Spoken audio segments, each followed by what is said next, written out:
Hey, it's Andy from Electricpetrolhead. Now, I have a 6-month-old Tesla Model S 75D. Bought it new and it is brilliant. I'm really, really happy with it. But I thought I'd upload a quick video about some of the recent news in the Tesla world. And there's two main stories. One is the price changes and two is the Model Y. And I just thought some people might find it interesting to know an existing owner's view of these things. Now, I bought the 75D. The 100D, for that extra third of battery, would have cost me an extra £18,000. The P100D was nearly double what I paid for my 75D. So those two options weren't really on the table. I knew the 75D was more than enough battery for what I needed. The P100D would have been amazing, but quite frankly, I couldn't justify the extra money on it. So I was really happy, and I still am. What stings a bit is for the current prices, there's £5,000 difference between what I paid and what I could have now buy a P100D for. Which, yeah, it's just one of those things, isn't it? We know when we buy into Tesla, it's a new technology, new company, and there's going to be changes. And there may be a facelift just around the corner. It's pretty likely at some point this year they'll do a facelift. So I don't believe in looking backwards, looking forwards. So yes, it stings a bit for me.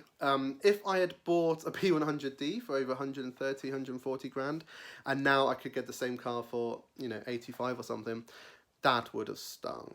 Now, there's a lot of people who are pissed off, and quite rightly, because they've got finance packages based around future values.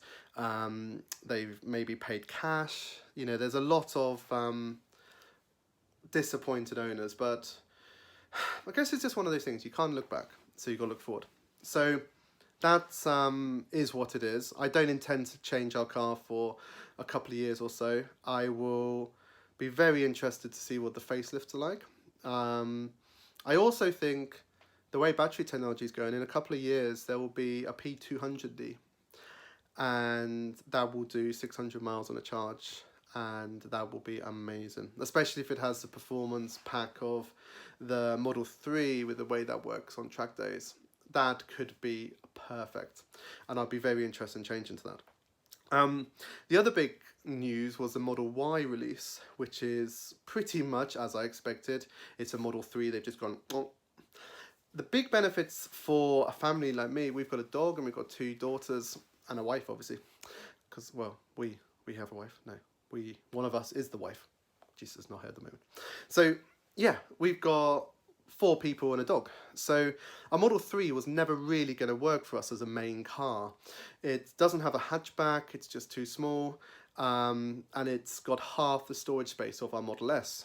And we found the Model S storage is about right. It's the Model X is much bigger, doesn't handle quite so well, but has a cool doors. So they're still really cool. So the Model S for us has always been the perfect mix of handling, size, affordability, range, interior space, boot space, everything. So it's we think it's a great car.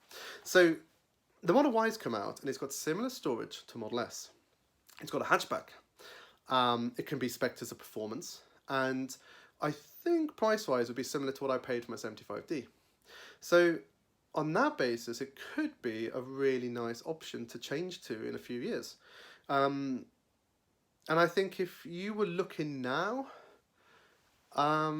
yeah, it could be really good. I personally still prefer the interior of the Model S and Model X. Most people seem to prefer the 3 and obviously the Y with a single central screen. But I find, and if you've looked at my other videos, I've done a video on whether the screen is distracting. And I really like it because on normal day driving, I just look at the central screen and I do voice commands. The main screen I don't really look at unless we're navigating and pulled over, or I need to change a menu or something. So I'm looking forward to driving a Model 3 and a Model Y. It'll be interesting to see how they compare for an S owner. But yeah, that is a real dilemma though. If I was in the market for one now and the order times were the same, because obviously the Model Y you can buy now, but you're not going to get it tomorrow or even in a couple of weeks like you could for Model S. Yeah, I think it could be really interesting. I think it will come down to what your normal usage is. The Model S is potentially going to be more comfortable on a long journey, so that's going to be really good. Um, it's a just because it's a wider, bigger car. I think the Model S still looks better. Handling wise, will be similar. I think, especially if you spec the performance Model Y. Um, in another video, I'm discussing whether we change our old petrol small car to electric car. And if funds allowed, I think a Model S and a Model Y would be an awesome combination. So yeah, really interesting. So I would like to hear from you. What is your view on the Model Y? What would you have? Would you have a non? Would you go for a performance Y over say a standard Model S? Obviously the P100D Model S's are still a bit more money. So would you stretch to one of those? So yeah, really interesting to hear what you think. If you are interested in Teslas and want any views, feel free to message me. I'm more than happy to give the advice as I see it. And yeah, please subscribe and look forward to some more videos. And have a lovely day. See you later. Bye.